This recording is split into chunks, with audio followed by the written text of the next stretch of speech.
নমস্কার সবাইকে। আজকে আমি আমার ঠাকুর ঘরটাকে কীভাবে সাজিয়েছি সেটার ভিডিও তোমাদের সাথে শেয়ার করব। প্রথমেই দেখে নাও আমার ঠাকুর ঘরটার কী অবস্থা হয়ে আছে। আসলে আমাদের শরীর খারাপ হয়েছিল বলে, আমাদের বাড়িতে মোটামুটি সবারই পক্স হয়েছিল বলে আমরা বেশ কিছুদিন ধরে পূজা করতে পারিনি। যেটা প্রচলিত নিয়ম যে পক্স হলে বাড়িতে পুজো করা যায় না, সেই কারণে আমরা বাড়িতে পুজো করতে পারিনি। আর পরপর এরকম সবার পক্স হওয়ার কারণে মোটামুটি 1.5 মাসের মতো বাড়িতে পুজো বন্ধই ছিল। তার জন্য দেখুন না ঠাকুর ঘরটার কী অবস্থা হয়ে গেছে।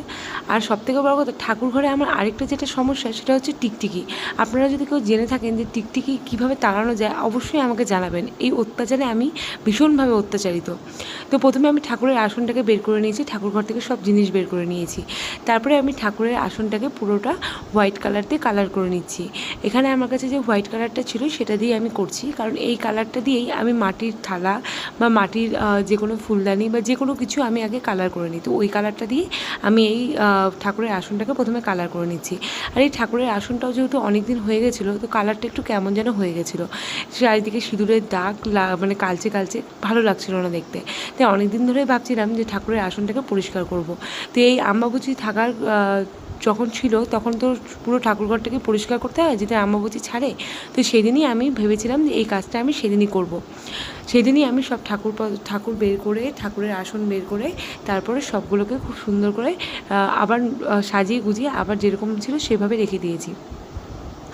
প্রথমে হোয়াইট কালার করছিলাম, করতে করতে হঠাৎ করে আমার মনে পড়লো, ওহো আমি হোয়াইটের পর যে কালারটা করবো সেই কালারটাই তো আমার কাছে নেই। আর আমি যদি শুধু হোয়াইট কালার করি সেই কালারটা আবারও নষ্ট হয়ে যাবে। তার জন্য আমি কাজ করতে করতে আবারও ছুট দিলাম রঙ আনতে। তারপরে আমি গিয়ে এই ইয়েলো কালারটা নিয়ে আসলাম। আমার শাশুড়ি মা বলেছিল এখানে কাঠের কালারই করতে, কিন্তু আমি বললাম যে কাঠের কালার আর করবো না, তাহলে একটু অন্যরকম রঙ করি। এই রঙটা নিয়ে আসার পর, এটা করার পরে আমার শাশুড়ি মায়েরও খুব পছন্দ হয়েছে এই কালারটি। এই কালারটা এতটা উজ্জ্বল, আর ঠাকুরের আসনে এই কালারটা করে সত্যি খুব সুন্দর লাগছিল। তো পুরো কালারটা আমি করে নিয়েছি। করে নেওয়ার পর আমি মাঝখানে যে বিটগুলো আছে সেই বিটগুলোতে দিয়ে দিয়েছি রেড কালার, জিনিসটাকে আরও সুন্দর করে ফুটিয়ে তোলার জন্য। কারণ পুরোটা যদি ইয়েলো কালার থাকতো তাহলে জিনিসটা, ঠাকুরের আসনটা দেখতে খুব একটা ভালো লাগতো না। তো তার জন্য আমি মাঝখানে একটু রেড কালার দিয়ে দিয়েছি পুরো বিটগুলো জায়গাতে। আমরা নিজেরা থাকবো পরিষ্কার পরিচ্ছন্ন জায়গায়, আর ঠাকুরকে রাখবো নোংরা জায়গায়, সেটা কি করে হয়? ঠাকুরের ঘরটা তো সবার আগে পরিষ্কার রাখা উচিত। সেই জন্য এতদিন ধরে পূজা না করার জন্য যেহেতু ঠাকুর ঘরটা খুব নোংরা হয়ে গেছিলো, আর ঠাকুরের ঠিকমতো মোছা হয়নি, ঠিকমতো ঠাকুরকে ফুল জল দেওয়া হয়নি, সেই জন্য ঠাকুর ঘরটা একটু কেমন যেন হয়ে গেছিলো। পুজো করতে গিয়ে ঠিক মন বসতো না, ঠিক প্রাণ ছিল না ঠাকুর ঘরটায়। তার জন্য আমি ভেবেছিলাম যে নতুন করে আবার সাজিয়ে নেব। আর এই জায়গাটায় আমি প্রত্যেক দিনই ঠাকুরের এই জায়গাটায় আমি প্রত্যেক বৃহস্পতিবার করে যেহেতু ঘট বসাই, প্রত্যেক বৃহস্পতিবার করে আমি আলপনা দিয়ে থাকি। কিন্তু আজকে আমি রেড কালার দিয়ে একটা সুন্দর করে আলপনা দিয়ে নিয়েছি, যাতে আমাকে প্রত্যেক বৃহস্পতিবার করে না দিতে হয়। তো এখানে আমি পুরোটা কমপ্লিট হয়ে যাওয়ার পর তারপরে আমি চলে এসেছি ঠাকুরগুলোকে রং করতে। আমার সবকটা ঠাকুরই হচ্ছে পিতলের ঠাকুর। এবার পিতলের ঠাকুরগুলোকে প্রত্যেক দিন স্নান করানোর জন্য ঠাকুরগুলোর রং উঠে যায়।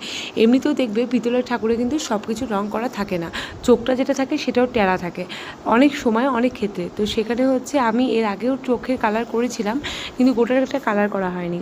প্রত্যেক দিন স্নান করাতে করাতে কালারগুলো উঠে গেছে, আর একটু কেমনই যেন লাগছিল দেখতে। তার জন্য ভাবলাম আজকে একটু ঠাকুরগুলোকে রং করে সুন্দর করে সাজিয়ে তুলি। তারপরে আমি মা লক্ষ্মীকে প্রথমে আমি চোখটা করে নিয়েছি, তারপর চুলটা করে নিয়েছি, তারপরে আমি গোটা ঠাকুরটাকেই কালার করেছি। সঙ্গে আর বাকি যে ঠাকুরগুলো ছিল সব কটাকেই কালার করেছি। পিতলের ঠাকুর হোক বা মাটির ঠাকুর হোক, কালার যদি সুন্দর হয় বা তাহলে কিন্তু দেখতে বেশি সুন্দর লাগে। আর যদি রং উঠে যায়, ম্যাটমেটে হয়ে যায়, মুখটাই যদি ভালো না লাগে তাহলে কিন্তু ভালো লাগে না।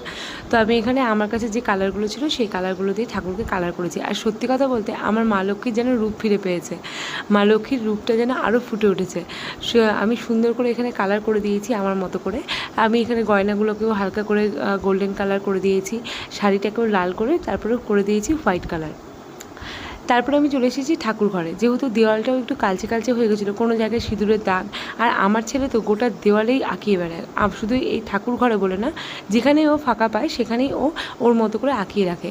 তো সেই দাগগুলোকে প্রথমে আমি স্ট্যান্ড পেপার দিয়ে তুলে তারপরে আমি এই ঘরটাকে কালার করে নিচ্ছি। যেহেতু ঠাকুর ঘর সেই জন্য আমি সাদা কালারটাই রাখবো ভেবেছিলাম, তো সেই জন্য আমি সাদা কালারটাই করে নিচ্ছি। পুরো ঠাকুর ঘরটাকে আমি সাদা কালার করে নিয়ে তারপরে আমি ঠাকুরের আসনটাকে আবার নতুন করে সাজিয়ে নেব। আর এই ছিল আমার মা লক্ষ্মীর একদম পরিপূর্ণ লুক। এই লুকটাই আমি মা লক্ষ্মীর জন্য তৈরি করেছি। আর এই যে আমার ঠাকুরের আসন একদম সম্পূর্ণ হয়ে যাওয়ার পর এই যে আমার সব ঠাকুরগুলো যেগুলোকে আমি রং করে সুন্দর করে সাজিয়ে তুলেছি। তো ভিডিওটা আজকে এই পর্যন্তই। তোমাদের যদি ভালো লেগে থাকে অবশ্যই একটা লাইক করো আর আমাকে কমেন্টে জানিও যে তোমাদের ভিডিওটা কেমন লেগেছে।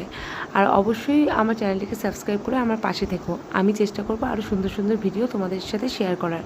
তো আজকের মতো এই পর্যন্তই, দেখা হবে আবার পরবর্তী ভিডিওতে। ততক্ষণ পর্যন্ত ভালো থাকবেন, সুস্থ থাকবেন।